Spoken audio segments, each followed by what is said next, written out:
This is the Xbox One S, a console which was released in 2016 and is coming up to its 7th year of being available. So how does it fare in 2022? Let's find out. Now, before we dive into how it runs and I'll show you it working on my TV, I'm going to go through some of the specifications and its overall design. First of all, its remote. I love this remote. I think it's so comfortable. I'm used to it. I love both of the joysticks. I love the button placement. I feel like everything's easily accessible. You can have your hands in a nice grip. You can use it like this. I play it mostly for car games like Forza, which I find great. But the buttons on this, in my opinion, are well laid out, and I think this controller holds up really well, especially for something that's coming up to nearly 7 years. Feels crazy because it does still feel so great in the hand, and I don't think it's changed that much over the years. As for the Xbox design, obviously there are so many newer, perhaps more modern designs, but I still think this is great. It always has these holes or these gaps, great for air ventilation and stuff, and so many Xboxes still have that. It's got the great Xbox logo and it still looks sleek and modern. Obviously it's perhaps not as impressive as some of the later stuff, but it still sits there. It doesn't look too obtrusive, it doesn't look too bulky, it just glides in with the surroundings.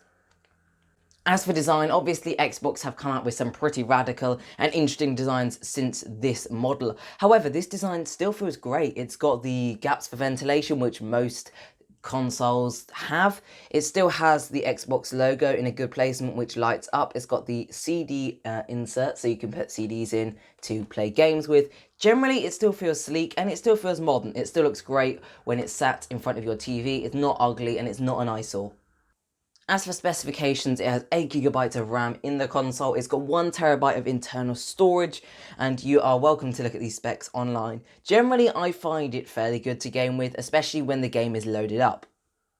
Now I'm going to head downstairs with you guys with the console. We're going to power it on and I'm going to show you how long it takes to first of all turn on and then load some games such as Forza Horizon 4. Love this game. Forza Horizon 5 is out. Might be something I look at in the future because Forza Horizon 4 is one of my absolute all-time favourites. So I have come downstairs, the Xbox is switched off. I'm going to press power on through my TV remote and we're going to see how long it takes for the Xbox to connect and turn on. So the Xbox is turning on. I'm going to change the focus and turn the brightness down a bit. Wow, that was fairly impressive. The Xbox has been plugged into the wall on idle, but it turns on fairly quick. Sometimes it takes longer to load if it hasn't recently been turned on, but if you're using this on a frequent basis, then it should not take long at all. I'm going to pair the controller because it's not currently paired. So let me just turn on autofocus and we're pairing the controller. You see, just simply hold down the Xbox logo on the controller. It will show a flashing light and then it will glow when it's connected. So obviously I'm going to leave autofocus on and we're going to see how long it takes to open Forza Motorsport 7 because I haven't opened this too recently. So as you can see, it's loading Forza Motorsport 7 now. So that was fairly impressive. I'll let you know the time in one of the corners of the screen because I will time it for you. As you can see, it's opened. It does take a bit of time to open. It's not completely flawlessly quick, but when it's open, I tend to find that there's not much lag at all when gaming. I'm going to give you a little demonstration. Before the demonstration starts, I just want to say I love the feedback on this. So it vibrates if I go at a certain speed. If I crash into something or you go off the track, as you'll see, the controller vibrates in your hands. So you do get some great feedback with this, even though you're not actually driving a car. So I'm loading up a track for you, and now I may not win this. This is for demonstration purposes only. So if I don't do too well in this race, you can't blame me. But we're just going to see how good the gameplay is. Now, I find Forza has great graphics, especially Forza Horizon. I love that because I'm personally not so much of a racer, but the graphics on this game is great. And as you can see, it seems to convey the graphics through the HDMI to a really good quality. I'd say my TV is about average, good quality screen. So we're going to see how well the gameplay is. Personally, I find it smooth for day-to-day gaming and I just find it great. I don't play online with it, but I do still enjoy it. So we're going to see how this race does and how good the gameplay is. So as you can see, I'm going to give a bit of commentary. I feel like I'm a race commentator at the moment, but I can feel the haptic feedback from the remote. So I can feel it vibrating as I go around the bends, as I accelerate. As you can see, I'm trying to talk and focus and brake and drive and hopefully win the race. But you can see it's going fairly smoothly. I'm just going around the bends, following it. The gameplay on this is just so smooth. I can change my camera with the joystick, as you can see, spin it around, and there isn't much lag. It's good quality. Even when I look behind me, it's just really responsive when I'm playing this game. I find it great for games like Forza, where you've got great graphics and you can play this game with such a smooth console. So even though it is old, the RAM serves very well. It keeps this game open, it runs smoothly and flawlessly.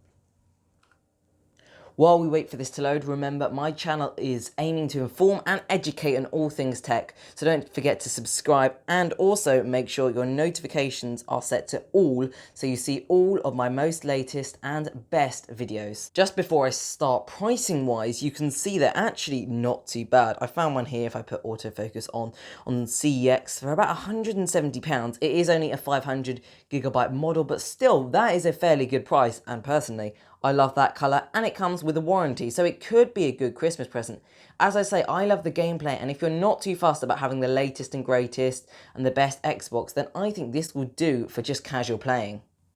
Now, as for user interface, personally I feel for a gaming device like an Xbox, it's not the most important thing. It should be fluid, smooth, easy to use and navigate, which this Xbox One S is. However, the priority is not based on the user interface, because most of the time you're going to be using it in a game or an application, so you won't really be using it that often. I would say though, it does hold up very well in 2023, and it works just as I'd expect, smooth, fluid and very good for 2023.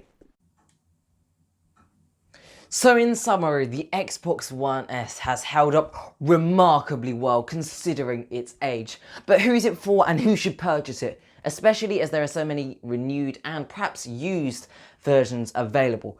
First, people who should purchase this over any other Xbox is someone who A, liked games. They don't game too much, but they game enough that they want a console. B, someone who's getting it for their child. So your second option is someone who's getting it for a younger child who just is getting into gaming, playing games like Minecraft, so on and so forth. C, someone who wants something inexpensive but can still play pretty intensive games. Forza Horizon 4 has quite a lot of graphics in it. It has to load as it goes, as you drive, and the map, etc, etc. And it copes with it extremely well, although you will have to wait for the application to open in the first place. Overall, my conclusion is this: if you're happy for an application to take a bit of time to load but run really smoothly when it's open, this is for you. It's great. It still works amazingly well in 2022.